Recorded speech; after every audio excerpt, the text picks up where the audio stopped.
Macron des Républicains, Laurent Wauquiez. Bonjour Laurent Wauquiez. Bonjour. Vous devez être d'une certaine manière satisfait ce matin. Emmanuel Macron vous a écouté. Depuis des semaines, depuis des mois, vous demandez une baisse d'impôts significative pour les classes moyennes, en particulier en diminuant l'impôt sur le revenu. C'est précisément ce qu'a annoncé Emmanuel Macron. Votre vœu est-il pleinement exaucé ? Je vous répondrai sur les mesures sur lesquelles on peut avoir des accords. Même si pour l'instant, il y a beaucoup de flou. Mais avant qu'on rentre, si vous me le permettez, dans le commentaire des mesures, j'aimerais bien juste qu'on prenne un mini moment de recul. Qu'est-ce qui, quand même, est très préoccupant dans l'intervention d'hier ? Je vois pas le cap. Je vois pas où le président veut emmener les Français. Et ce que je vois, c'est beaucoup de zigzags, beaucoup d'inconstance, beaucoup de changements. Mais si on regarde quand même, parce que c'est assez impressionnant, y compris à quelques mois d'intervalle. Loi de 1905, il y a quelques mois, on nous dit, on y touche, on la change. Hier, on la change plus.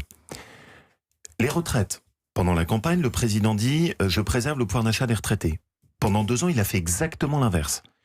Et là, on corrige, on y reviendra. Oui, nous aborderons tous ces sujets. Immigration.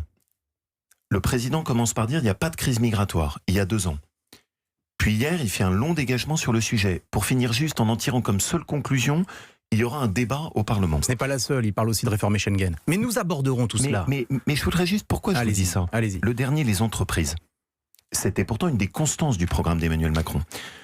On essaye de favoriser les entreprises et la création de l'emploi. Hier, qu'est-ce qu'on apprend ? Non, finalement, on va revenir sur les crédits d'impôt. Et donc, ce qui me marque, je ne vois pas le projet. Bon. Je vois trop de changements. Je ne vois pas, au fond, là où il veut nous emmener. Et pour un pays, et c'est par là que je voudrais finir, un président qui n'a pas de boussole, c'est le risque de finir avec un quinquennat pour rien. On est déjà à mi-mandat, quasiment.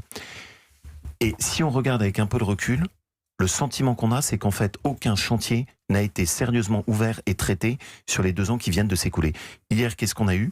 Des corrections à la marge d'erreurs lourdes qui avaient été commises, mais pas de cap. Et le cap, c'est quand même le plus important.